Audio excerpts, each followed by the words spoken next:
Next phylum is Aschelminthes. Aschelminthes इनमें characteristics इनके bilateral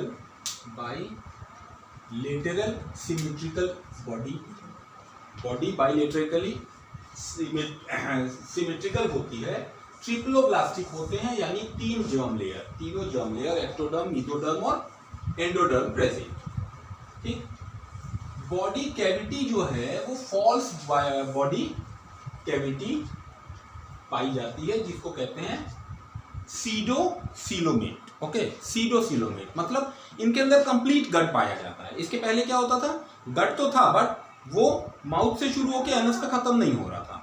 ठीक, इनमें गट कंप्लीट होता है ऊपर से लेकर के नीचे तक, बट जो बॉडी कैविटी है वो सेल्स उसके अंदर अरेंज्ड होते हैं, वहाँ कैविटी नहीं होती, हम इनको कहते हैं सीडोसीलोमेट। ये फ्री लिविंग ऑर्गेनिज्म होते हैं, इनमें रिप्रोडक्शन सेक्सुअल होता है और सेक्सेस जो हैं वो सेपरेट होते हैं, मतलब male organism and female organism. Clear? Aschelminthes के बाद थोड़ा सा ऑर्डर, इनको कहते हैं अनसिगमेंटेड या राउंड वर्म, इनको हम लोग राउंड वर्म्स भी बोलते हैं। इनको हम लोग राउंड वर्म्स भी बोलते हैं। इनके एग्जांपल्स में आप एस्केरिस आप जानते होंगे, पेट के कीड़े जो होते हैं एस्केरिस, इसका एग्जांपल हो जाएगा। Clear? Next phylum is Annelida. Annelida segmented worms होते हैं, इनकी जो बॉडी होती है वो सिगमेंटेड होती है। ये भी बाइलेटरल सिमेट्री शो करते हैं, ट्रिप्लोब्लास्टिक होते हैं, मगर यहां ऑर्गेनिज्म सीडोसीलोमेट था, यहां पे ट्रू बॉडी कैविटी आ गई। यहां पर आ गई ट्रू बॉडी कैविटी, मतलब ये ऑर्गेनिज्म हो गए सीलोमेट। बॉडी सिगमेंटेड होती है, रिंग्स में बनी होती है। आपने देखा होगा, अगर आप अर्थवॉर्म को देखो पास से तो उसकी बॉडी कुछ ऐसी दिखेगी।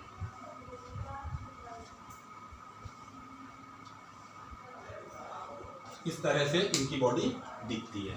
ठीक है, जिनको हम लोग कैशे कहते हैं, काइटिन के बने हुए कैशे इन सिगमेंट्स पे फिट होते हैं, जिसकी वजह से ये लोकोमोशन कर पाते हैं, ये आगे की तरफ चल पाते हैं।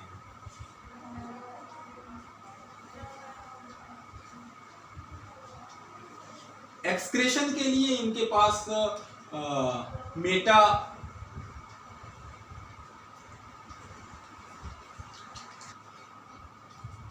एक कुछ इस तरह से स्ट्रक्चर बना होता है एक्सक्रेशन के लिए, जिसको हम लोग कहते हैं मेटा नेफ्रीडिया।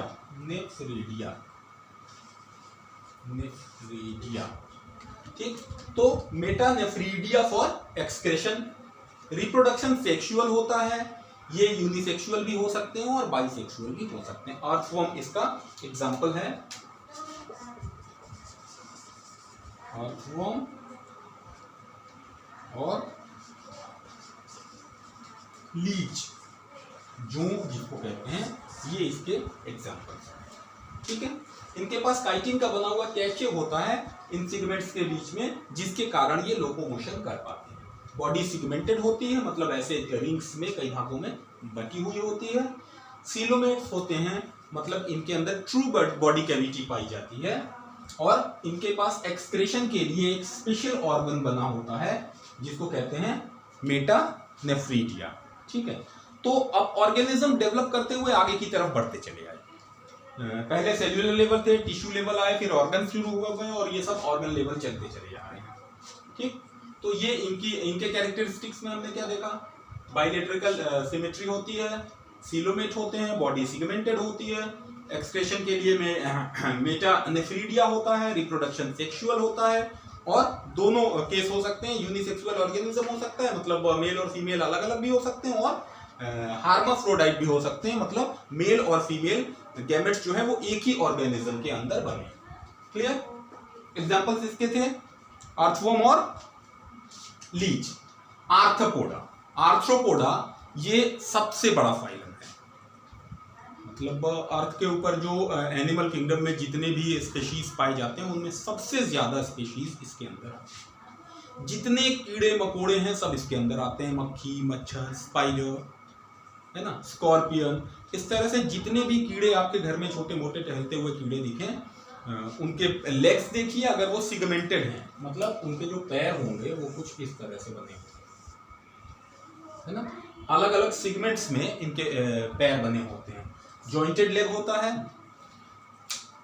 एक्सोस्केलेटन होता है काइटिन का बना हुआ, एक्सोस्केलेटन होता है काइटिन का बना हुआ। और काइटिन क्या होता है? Nitrogenous polysaccharide. काइटिन जो होता है वो नाइट्रोजनस पॉलीसैकेराइड होता है, इसका बना हुआ एक्सोस्केलेटन होता है। कॉकरोच को आपने कभी पकड़ा हो तो आपने देखा होगा, उसके ऊपर एक कड़क सा कुछ होता है, समटाइम लोग उसको मार देते हैं, तो जो टूटने की आवाज आती है वो एक्सोस्केलेटन होता है, जो काइटिन का बना होता है। ओपन सर्कुलेटरी सिस्टम होता है, और बॉडी जो है वो डिवाइडेड होती है 3 भागों में, हेड, थ्रोट और, तो इनकी जो बॉडी है वो 3 भागों में बटी हुई है, हेड, थोरैक्स और एब्डोमेन। इनका जो सर्कुलेटरी सिस्टम है, मतलब इनके अंदर जो ब्लड चल रहा है वो ओपन होता है। ओपन मीन्स कोई स्पेशल वेन्स और आर्टरीज जैसा स्ट्रक्चर नहीं है, पतले ट्यूब्स नहीं बनाए गए हैं जिसके अंदर वो चल रहा हो। हार्ट पंप करता है डायरेक्ट बॉडी के अंदर ब्लड को, और उसी के अंदर सारा फंक्शन क्रिएट होता है। Body is divided into 3 parts, head, thorax and abdomen. Open circulatory system और exoskeleton made up of chitin. These are the features of phylum Arthropoda। और आर्थ्रोपोडा के एग्जांपल्स में कुछ भी आप लिख सकते हो, कॉकरोच, प्रॉन्स जो झींगे हैं, प्रॉन्स इसके एग्जांपल होंगे, क्रैब केकड़ा, स्कॉर्पियन बिच्छू, cockroach, house fly, mosquitoes, okay, wasp, these all are the example of phylum Arthropoda। तो हम लोगों ने पढ़ा सबसे पहले पोरिफेरा, पोरिफेरा के बाद हमने पढ़ा निडेरिया, निडेरिया के बाद हमने पढ़ा प्लेटीहेल्मिन्थीस, प्लेटीहेल्मिन्थीस के बाद हम लोग आ गए एस्केल्मिन्थीस, एस्केल्मिन्थीस के बाद हमने पढ़ा एनेलिडा, और एनेलिडा के बाद हमने पढ़ा आर्थ्रोपोडा। अब इससे भी आगे हायर लेवल एनिमल्स के बारे में हम बात करेंगे।